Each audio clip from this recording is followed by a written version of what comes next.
You have made your way around the Commonwealth, around this area. What are you hearing? What are people talking to you about? It's, a lot of anxiety. I mean, I'll be honest. Today starts 7 days of traveling around Virginia in this first recess week we've had since Congress started on January 3rd. I had a session this morning with educators in Northern Virginia and then with veterans up near Quantico. And it's just a lot of anxiety. People are uncertain about the economy. They are nervous about the federal firings. And in Virginia, everybody's connected to somebody who works for the federal government or who's a contractor. And they're worried about prices and Canadian tariffs. There's just so much on people's minds. But the question that I get over and over again is, but what can I do? People want to be active. They don't want to just kind of sit back and let events roll over them. They want to be engaged, which is good. So I will do 25 or more events this week in every corner of the Commonwealth. And when I go back to the Senate a week from today, I'm going to I'll have gotten an earful and I'll have a lot to share with my colleagues. What do you tell people about what can they do? What I usually say is, like in this Veterans Roundtable I just did up near Quantico, I say pick an issue that is the most important one to you. I mean, there may be 20 issues that matter, but pick one and then really find a group that works really hard on it. And in the veteran space, of course, whether it's the veteran service organizations like VFW or groups like Vote Vets, there are groups that work on veterans. And then the other one that I say, which is you would expect me to say, doing what I do, is get involved in elections. It might be a school board election or House of Delegates or the gubernatorial election. We have a system where people can participate. I lived in Honduras when it was a military dictatorship and people couldn't vote. We often take it for granted here. A whole lot of people around the world don't. So pick an issue and engage and then be active in our democracy. You remember BRAC in the closing of military bases. Do I ever? And this area was just frightened at the outcome. I'm seeing that same level of concern by elected officials, by the community about what it means for the federal government. We never thought we were going to be in this, be in this. BRAC was in 2005, the last BRAC round, and I was the co-chairman of the BRAC Commission then. I was lieutenant governor, and we were preparing all Virginia communities to have to deal with the prospect of huge job cuts. And it's interesting you bring that up because now that you do, I remember how anxious everybody was. Virginia ended up doing better than we thought we might, but the whole buildup to it was really frightening people. And you have a couple of things going on. You've got first the layoffs that have happened in the first 2 months of the Trump administration, and the layoffs fall disproportionately on the shoulder of veterans because 30% of the federal workforce is veteran, only single digits of the civilian workforce. But this federal layoff falls hard on veterans. Next is all the agencies of the federal government last week were told they needed to turn over plans to the federal government to shrink even more. Those plans haven't yet started to come out, but they will soon. And that will be frightening. And then the third thing is on April 14, that's the deadline whereby agencies are supposed to hand in their proposal for if you move out of the DMV, where do you want to move? And that's also pretty damaging to the DMV economy. Will these plans be implemented? Will we move folks? Who knows? But thus far, the firings have been very, very real. And so folks have a reason to be concerned. And then my job in the Senate is anything can be improved. Anything can be made more efficient, but you should use a scalpel, not a chainsaw, if you're trying to reform government. That's what I did when I was governor and we were in a recession and the state budget was shrinking. I did very careful assessments of what were high-performing agencies or programs, lower-performing, what were important priorities. I didn't just take a chainsaw to things. Well, and you're seeing it now also with local governments as they do budgets. They're not sure about what kind of revenue and what is this area going to look like when the smoke clears. Right. Just to give you an example from Fairfax, since I was there at the beginning of the day. In the Fairfax schools budget, not the total Fairfax County budget, just in the schools budget, there's $160 million of federal money. Well, President Trump wants to eliminate the Department of Education.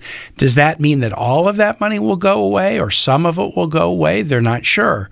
But also, if you lay off a lot of federal employees who are living in the area, paying taxes in the area, and that certainly is the case here in Stafford, Spotsylvania, Fredericksburg, King William, Caroline. This community is really affected. So layoffs will affect the economy in other ways. So, and in a way, not knowing is its own form of anxiety. It's one thing to be fired, but it would be another thing to be working for months thinking you might get fired. The way I describe it is, if part of your mind is on the whether I have a job, that part of your mind is not in, can I do my job better? So everybody's mind is somewhat occupied with worries about their job rather than doing their job, and that's not good for the country. I've had those same conversations with my son-in-law, who works for the federal government, lives in Arlington. Yep. That's exactly what you hear. Yeah, and my staff in D.C., they all live in Northern Virginia, most of them, and they're all saying, well, my next door neighbor or the person across the street. In Richmond, my wife and I, we sold the family house after 30 years. Our kids moved and gone, so we needed a downsize. We sold it to two folks who work with USAID. One is a contractor, one is an employee. They can have a nicer home in Richmond than Northern Virginia in terms of what they can afford. They wanted to start a family. They're really excited. We sold that home to them about 3 years ago now, and I've been thinking about them. I don't know what their situation is now, but they moved to Richmond so excited, and now they're with an agency that for some reason the administration wants to go after. You were here for the ribbon cutting for the VA clinic. I sure was. In Spotsylvania. This area works so hard to get that, and it's been very bittersweet at the moment. Yes. Because it's not nearly to capacity or doing what I think veterans hoped it would do. Spotsylvania, that board, and the region worked really hard on all the improvements, and the federal government invested about $350 million to build that clinic for our veterans. And it was a great one to build because there were a number of different clinics here, and a veteran might have to go point A, point B, point C. Let's have folks go to a single place where they can get great service. But when it was open, it is open with a very scaled-down staff.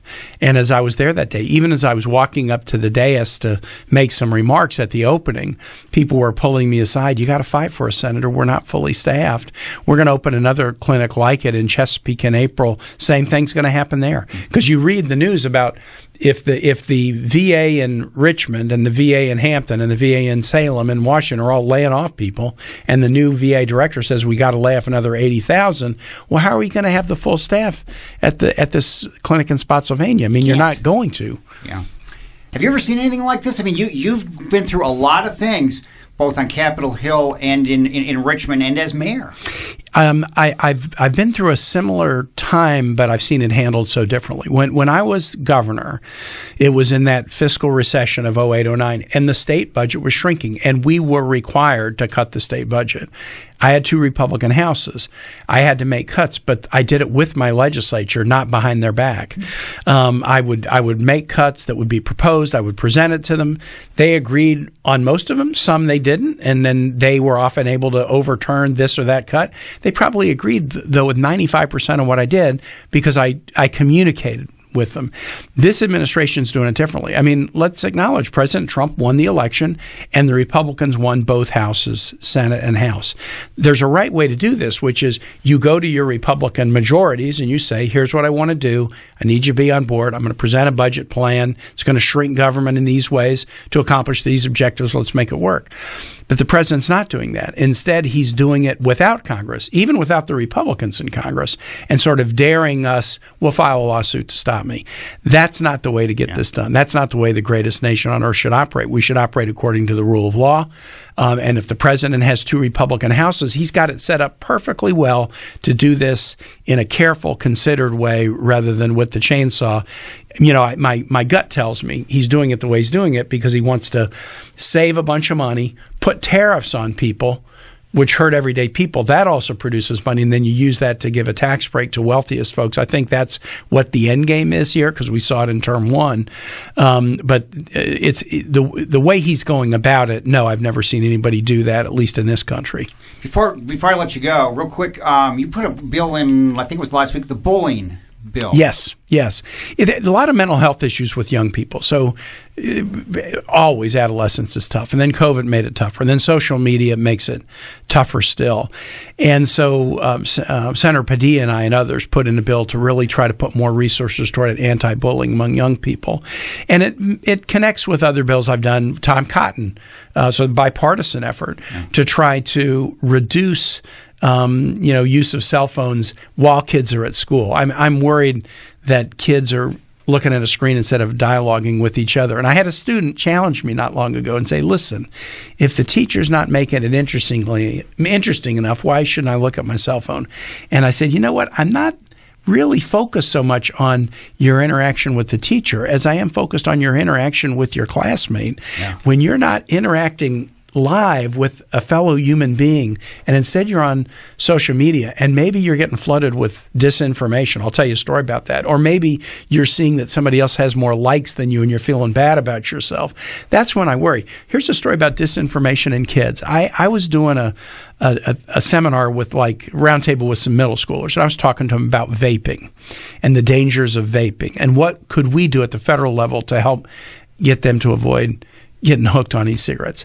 This student told me this. A lot of people in my middle school were vaping, and I wanted to see if it was safe. And so I Googled vaping to read some health information, but the next day my inbox started to get flooded with ads from e-cigarette companies. They knew that I had been interested in the topic. Yeah. And so they started flooding me with ads. This is the kind of stuff that our kids face these days. Bullying, disinformation, poor self-image because somebody else is an influencer and has more likes than me. We got to provide them some resources to deal with that. Sometime I would like to talk to you about your book, because you have a book out. I do. It came out last April called Walk, Ride, Paddle, and it's what I call the Virginia Nature Triathlon. I hiked the whole Virginia portion of the Appalachian Trail, 560 miles. I bicycled the whole Virginia portion of the Blue Ridge Parkway and Skyline Drive, 320 miles, and then I canoed the whole James River, 350 miles. Took me 30 months to do it during weekends or on Senate recesses, but I didn't tell anybody I was doing it. So I just interacted with folks along the way who I ran into serendipitously. And it is a book about the journey, but it's also an awful lot about Virginia history and fascinating people who live in Virginia. I would love to talk to you about that sometime. Let's do it. I'd like that. I would love to. When you pass through Fredericksburg, did you ever go back to remembering the snowstorm of a couple of years ago? I try to avoid that. I have many pleasant memories of times in Fredericksburg. As you know, I have an office, one of my regional offices here. One of my favorite memories is one of my kids, my oldest boy Nat. He was always a train fanatic. And one year for I think it was his 7th birthday party, we came up with the perfect birthday party. We took him and 5 friends to the Amtrak station, boarded the train to Fredericksburg, got off, walked to a restaurant, had a birthday lunch, and then walked back to the train and took the train back to Richmond. That was the coolest birthday party ever. I have many great Fredericksburg memories, Fred Nats games, for example, but I would say that one of the train stations is better, and I try to forget about 27 hours on Interstate 95. Well, busy day, Senator Kaine. Thank you for stopping by. Really glad we came. Thanks so much.